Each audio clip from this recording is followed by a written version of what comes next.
ओम शांति। आज की मुरली है 26 जून 2026 की। बाबा कहते, मीठे बच्चे, इस दुनिया में निष्काम सेवा केवल एक बाप ही करता है। बाकी तुम जो भी कर्म करते हो उसका फल अवश्य मिलता है। आज का प्रश्न है, ड्रामा अनुसार कौन सी बात 100% सर्टेन है जिसकी तुम बच्चों को खुशी है?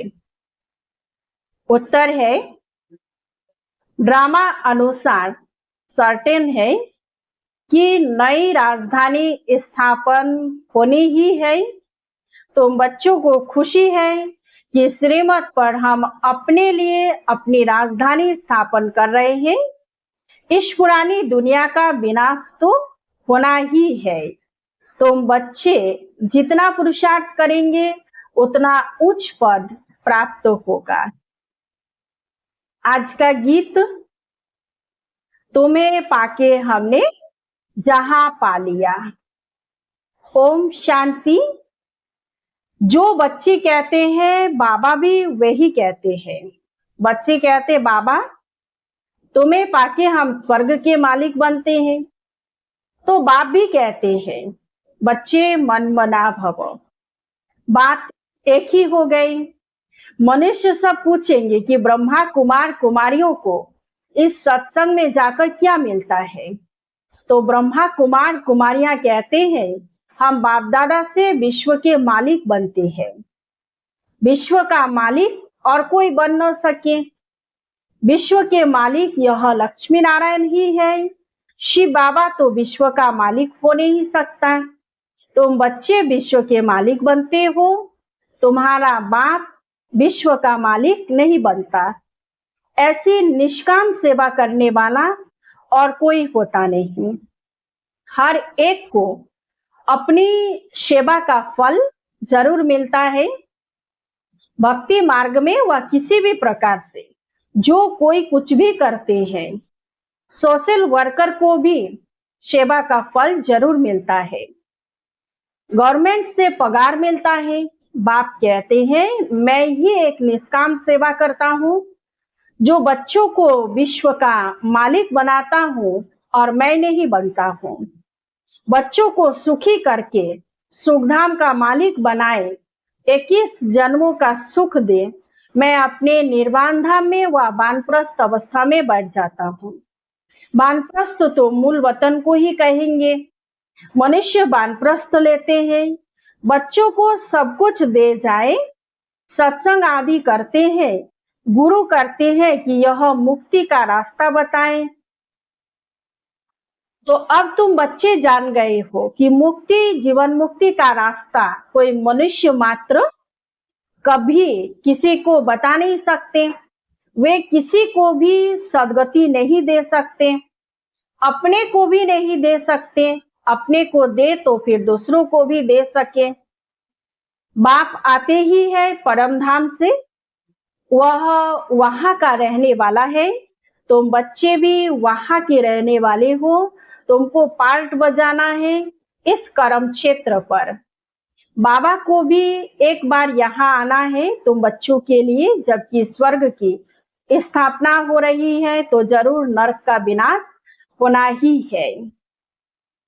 अभी तुम जान गए हो, शिव बाबा ब्रह्मा द्वारा आदि सनातन देवी देवता धर्म की स्थापना कर रहे हैं। तुम जानते हो हम मनुष्य से देवता बन रहे हैं फिर से। तुम बच्चों की बुद्धि में है कि हर 5000 वर्ष बाद हम आकर फिर से ब्रह्मा द्वारा शिव बाबा के बच्चे बनते हैं। वर्षा पाने के लिए पतित पावन उनको कहा जाता है। नॉलेजफुल ज्ञान का सागर भी है। योग अर्थात याद सिखाते हैं, परंतु निराकार कैसे समझाए। इसलिए कहते हैं ब्रह्मा द्वारा मनुष्य से देवता बनाता हूँ, अर्थात देवी देवता धर्म की स्थापना कराता हूँ। अब वह धर्म है ही नहीं, फिर बनाना पड़े। अब फिर से आदि सनातन देवी देवता धर्म स्थापन कर बाकी सबको मुक्ति धाम में ले जाता हूँ। भारत प्राचीन खंड है, इसलिए भारत की आदमशुमारी वास्तव में सबसे जास्ती होनी चाहिए। ऐसी बातें और कोई की बुद्धि में नहीं आती। आदि सनातन देवी देवता धर्म सबसे जास्ती बड़ा होना चाहिए। 5000 वर्ष से उनकी वृद्धि होती रहती है। बाकी और तो आते ही है। 2500 वर्ष के बाद इस्लामियों की आदमशुमारी कम होनी चाहिए। फिर थोड़े समय बाद बौद्ध धर्म वाले आते हैं, तो उन्होंने थोड़ा फर्क होना चाहिए। इस्लामी बौद्धी आदि पहले सतोप्रधान है, फिर धीरे धीरे तमोप्रधान बनते हैं। यह भी हिसाब है। जो अनन्य समझदार बच्चे हैं उन्हों को ख्याल करना पड़े। आजकल लिखते हैं चाइनीज सबसे ज्यादा है, परंतु उन्हों को सृष्टि चक्र का ज्ञान तो है ही नहीं। यह सब राज तो बच्चों की बुद्धि में है। तो बाबा कहते हैं कि जो पढ़े लिखे हैं उन्हों को डिटेल में समझाना होता है। देवी देवता धर्म वालों को 5000 वर्ष पे, तो इस समय उन्हों की संख्या बहुत होनी चाहिए। परंतु देवी देवता धर्म वाले फिर और धर्मों में कन्वर्ट हो गए हैं। पहले पहले बहुत मुसलमान बन गए, फिर बौद्धी भी बहुत बने हैं। यहाँ भी बौद्धी बहुत है, क्रिश्चियन तो बेशुमार है। देवता धर्म का तो नाम ही नहीं है। अगर हम ब्राह्मण धर्म कहे तो भी हिंदुओं की लाइन में डाल देंगे। अभी तुम जानते हो आदि सनातन देवी देवता धर्म स्थापन हो रहा है। हम ब्राह्मणों द्वारा श्रीमत पर यह भी समझ होनी चाहिए। धर्म गाए तो जाते हैं ना। यहाँ के मनुष्य अपने को हिंदू की लाइन में ले आते हैं। कहेंगे हिंदू आर्य समाज धर्म है, सबसे पुराना है। भारतवासी पहले पहले आर्य थे, बहुत धनवान थे, अब अनार्य बन गए हैं। कोई अक्ल नहीं, जिसको जो आता वह धर्म का नाम रख देते हैं। झाड़ के पिछाड़ी छोटे छोटे पत्ते टाल टालियां निकालते हैं। नए का थोड़ा मान होता है। अभी तुम बच्चे जानते हो कि हम बाबा से स्वर्ग का वर्षा ले रहे हैं, तो ऐसे वर्षा देने वाले बाप को कितना याद करना चाहिए। तुम जितना जास्ती याद करेंगे, एक तो वर्षा मिलेगा और तुम पावन बनेंगे। लौकिक बाप से तो धन का वर्षा मिलता है, साथ साथ फिर पतित बनने का भी वर्षा मिलता है। वह लौकिक बाप, वह पारलौकिक बाप, और यह बीच में अलौकिक बाप। इनको बीच में दोनों तरफ से जोड़ दिया जाता है। शिव बाबा को तो कोई तकलीफ नहीं होती है। इनको कितनी गाली खानी पड़ती है। वास्तव में श्री कृष्ण को गाली नहीं मिलती है, बीच में फंसा है यह। कहते हैं ना, रास्ते चलते ब्राह्मण फंसा, गाली खाने के लिए यह फंसा है। अलौकिक बाप को ही सहन करना पड़ता है। यह किसी को पता ही नहीं है कि शिव बाबा इनमें प्रवेश कर आए पतितों को पावन बनाते हैं, पवित्र बनने पर ही मार खाते हैं। यह किसी को पता ही नहीं है कि शिव बाबा इनमें आए हैं। तो बाबा कहते मैं आया हूँ सबको वापिस ले जाने। तुम जानते हो मौत सामने खड़ा है, विनाश तो जरूर होना है। तो बाबा कहते कि विनाश बिगड़ शांति कैसे हो। जब कोई लड़ाई आदि लगती है तो मनुष्य यज्ञ आदि रचते हैं, लड़ाई बंद हो जाए। तुम ब्राह्मण कुलभूषण जानते हो विनाश तो जरूर होगा, नहीं तो स्वर्ग के गेट कैसे खुलेंगे। जब सब स्वर्ग में तो नहीं आएंगे। जो पुरुषार्थ करेंगे वही चलेंगे, बाकी जाएंगे मुक्ति धाम। यह किसी को भी पता न होने कारण कितना डरते हैं, शांति के लिए कितना धक्का खाते हैं, कॉन्फ्रेंस करते रहते हैं। सिर्फ तुम ब्राह्मण ही जानते हो शुभ धाम शांति धाम की स्थापना हो रही है। विनाश के सिवाय स्थापना हो न सके तुम अभी त्रिकालदर्शी बने हो। तीसरा नेत्र ज्ञान का मिला है। वह तो कहते रहते हैं पीस कैसे हो, अर्थात कोई भी लड़े नहीं। सभी कहते वननेस हो। एक ही बात की मत ले कि हम सब एक बाप के बच्चे, भाई भाई है तो वननेस हो जाएगी। एक बाप के बच्चे हैं तो आपस में लड़ना नहीं चाहिए। यह भी तो सतयुग में ही था। वहां कोई भी आपस में लड़ते नहीं। वह तो सतयुग की बात हो गई। यहाँ तो है कलयुग। बरोबर सतयुग में देवता थे, बाकी सब आत्माएं कहाँ थी पता नहीं पड़ता। तुम अब समझते हो एक राज्य सिर्फ सतयुग में ही था। वहां सुख शांति सब था। यह सब बातें तुम्हारी बुद्धि में है। नंबरवार पुरुषार्थ अनुसार समझते हैं। बरोबर हम सतयुग में राज्य करते थे। बहुत सुख था, अद्वैत धर्म था। यह ज्ञान किसी को है नहीं। इस समय तुम नॉलेजफुल बनते हो। बाप तुमको आप समान बनाते हैं। जो बाप की महिमा वही तुमको बनना है। सिर्फ दिव्य दृष्टि की चाबी बाप के पास रहती है। बाप ने बताया है भक्ति मार्ग में मुझे काम करना पड़ता है।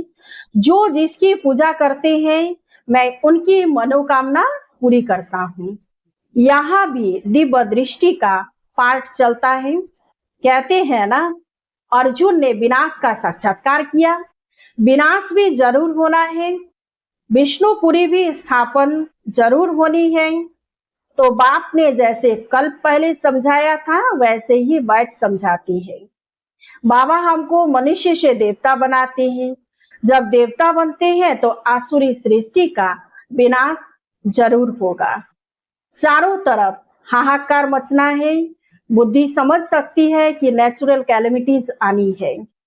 मूसलाधार बरसात भी होनी है। इन सब का विनाश हो जाए तब सतयुग की स्थापना हो। 5 तत्वों की खाद भी मिल जाएगी। इस धरती को खाद देखो कितनी मिलती है। बाप कहते हैं इस रुद्र ज्ञान यज्ञ में यह सब स्वाहा हो जाएगा। भक्ति मार्ग में देखो रुद्र यज्ञ कैसे रचते हैं। शिव बाबा का लिंग और छोटे छोटे शालिग्राम बहुत बनाकर पूजा करके फिर मिटा देते हैं।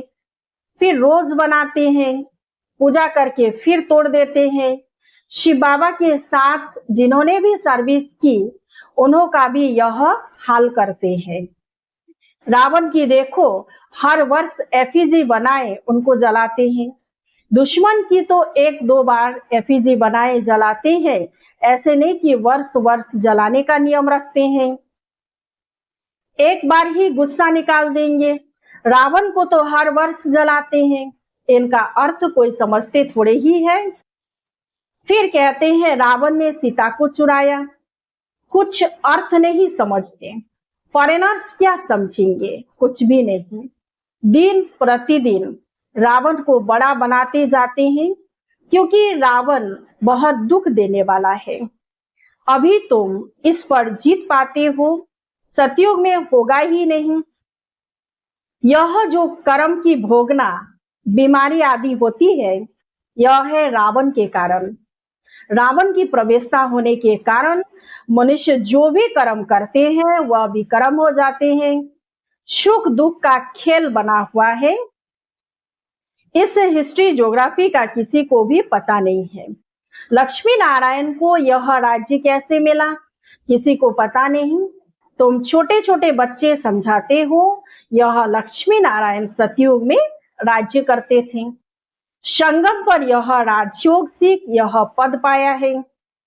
बिरला को भी छोटी छोटी बच्चियां जाकर समझाएं कि इन्होंने यह राज्य कैसे पाया। अभी तो कलयुग है, इनको सतयुग नहीं कहा जाता। राजा ही तो अभी है ही नहीं। राजाओं का ताज ही उड़ा दिया है। धर्मशास्त्र सिर्फ 4 है। गीता धर्म शास्त्र है जिसे 3 धर्म अभी स्थापन होते हैं, न कि सतयुग में। ऐसे नहीं कि लक्ष्मी नारायण ने व राम ने कोई धर्म स्थापन किया, यह धर्म अभी स्थापन कर रहे हैं। फिर इस्लामी, बौद्धि और क्रिश्चियन का एक ही धर्म शास्त्र है, बाइबल, बस। फिर पीछे वृद्धि होती जाती है। आदि सनातन है ही देवता धर्म। अब फिर से देवी देवता धर्म की स्थापना करते हैं।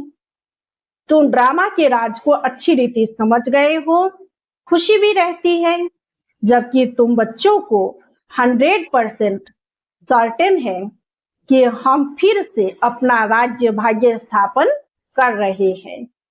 इसमें लड़ाई आदि की कोई बात ही नहीं। राजधानी स्थापन हो रही है, यह सर्टेन है।